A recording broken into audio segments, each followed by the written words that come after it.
This is training video 12, and this is going to be on processing purchase orders. To get to processing purchase orders, you come up to under purchases, and then you go under the processing tab to processing purchase orders. We're going to put a processing purchase order in for Tillman processing, and then we're going to process some 17.4 plate, and we're going to heat treat it. So first, we're prompted for a processing number. I'm going to hit enter and let the system assign the processing number. At the order date, I'll hit enter, or I could put in the date that I'm doing the processing order. The vendor ID, I'm going to begin typing in the name of the vendor. So in this case, Tillman. As I hit enter, the system filters and pulls up Tillman Steel Processing. At this point, I'm saying the date sent to the processor. We're sending this tomorrow. And the date that it's supposed to be completed is on April 2nd. So I type in those dates, and then the vendor contact that I'm dealing with is Jane. Last name is White. So at this point, if you notice the buttons at the bottom, there's one called non-material cost. This non-material cost is for the heat treating that the Tillman is going to be doing. So I'm going to come down, and down here under my descriptions for my cost, I'm going to go down to heat treating, and I'm going to put in what they're charging me for the heat treating. In this case, they're going to charge me $100 per lot. Now you notice I can do per lot, I can do per pound, I can do per hundredweight, or a percentage of the order. Anything that you do on this screen will apply to all lines on the processing purchase order. These costs can also be set up under your miscellaneous feature settings. If you go in there and say type in define cost, you can define the costs that are set up here, and that's where I define that. We'll talk about that at the end of the video as well. So heat treating at $100. Once I do that, I click on the save button, and I'm now ready to put in what I'm going to be sending to the vendor, to Tillman, to process. So if I clicked on the order detail button, I am now at the detail of the processing purchase order screen. I'm going to hit enter, let the system assign a line, and at this point at the item ID, I'm going to type in 17-4 PL, because this is my 17-4 plate. If I hit enter, it's going to show it all to me, and I'm going to choose this 1/4 inch thick 17.4 custom size plate. At that point, I can hit tab or go down to the tab number and do a lookup.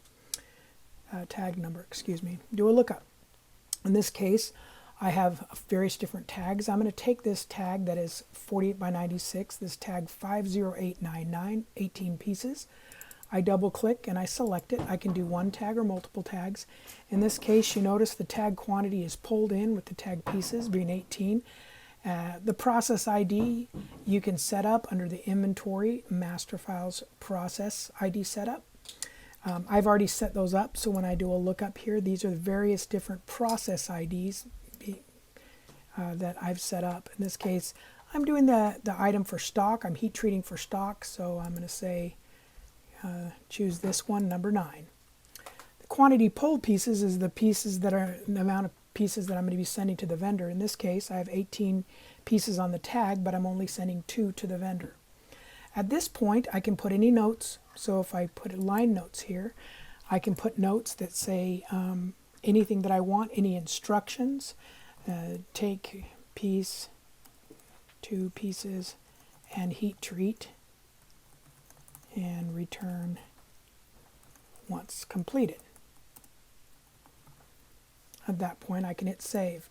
Some people at this point like to actually print the process purchase order to their vendor, and so we'll do that. There's 2 different ways you can print it, or you can put in the children right here that you want to create and tell them exactly what you want them to do. But in this case, many of my customers will do this. At this point, they'll do line finished, order finished. There's our processing PO 11704, and we're going to print it. Now, there's various different versions of the processing PO. This is just the portrait default. So there's our processing purchase order from Kimsey. It's processing purchase order 11704 to Tillman. I'm sending them 2 pieces, a 40 by 96 inch plate. I want Tillman to charge me $100 per lot for heat treating, and then I put there's my instructions underneath. And as you can see, authorized by we also have down at the bottom. There's various different forms, as I've said. So once you send that over to them, let's say they send it back and the processing is done. So I type in my processing PO. I can come to the order detail, and this is at this time I would put in my children information, so what they created. So I'm going to add child. Now in this case we're restocking it. We're not tying it to a sales order. I can come down to the item ID. Now in the item ID on this one, a lot of people will put it the same item ID. They'll just have their heat treated tags in with their other tags. But what I've done here, I've done something a little different. I've actually created a heat treated item ID. Now again, you don't have to do it. You can just use one of your user defined fields here, and once it's heat treated you can say yes or heat treated to specs. But in this case I'm actually going to process from this item ID to the heat treated item ID. So in this case we have two pieces. If I was doing a different size, I could put that size in. In this case I just heat treated had Tillman Steel heat treat the two pieces. So I'm going to heat treat the two pieces. There's no scrap, so I don't need to worry about any scrap, and I save.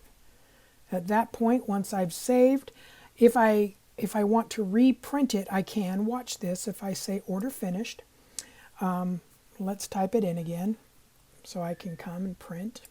If you notice here, I'm going to do a processing purchase order, and I'm also going to do a processing PO recost order. This is more for your internal records, but let me show you what they look like. The first one will just be the processing purchase order that we printed out originally, but it says the two pieces. This is what I want you to do. I'm going to send you this tag, and then I'd like you to create this tag. And so this is what they did. They created this tag, two pieces, 48 by 96. But you notice the cost just basically say the $100 that Tillman is charging us. Now on the next, on the processing PO recost that we would keep for our internal records, if you notice on this one, it says the $100, but then it also says this is what the cost was originally on the tag. After the $100, it'll be $2,264. So we go from $2,164 plus the $100, $2,264. Okay, that's a nice one to keep. When you're all done, you can post. You can post individual lines on the processing purchase order. In this case, there's only one. So we're going to hit our little post button, and we say post. And at that point, it gives us an audit number. You'll probably want to take that audit number and actually write it on the processing purchase order just so you can keep track, but you say OK. You can also print your tags. Any tags that were created for those children tags, you can print them on a Zebra printer where you can print 4x6 tags or various different tags. You can then take those tags and you can put them on the plate, on the child plate, and that would be just by clicking on yes. But you would need a Zebra printer to do that. Now that the child tag has been created, let's go look at it in inventory. So if I come into inventory now, I go into inventory inquiry again. I type in 17-4 PL. If you notice now there, we have some plate in our heat treated item. So let's click on that and see what that is. There's our tag. It's the two pieces. It's available, but you notice the cost now is $3.34. If I click on the tag and look at the cost detail, you notice it was our original $3.2 per pound for this 17.4, 17-4. And if you look here, there's our heat treating for $100, and there's our total for the $2,264. So that is training video 12, a basic processing purchase order, and our next training video will be on a more a detailed, a little bit more sophisticated processing purchase order where we will do a cut and an additional process, and that will be on our training video 13. Thank you for watching.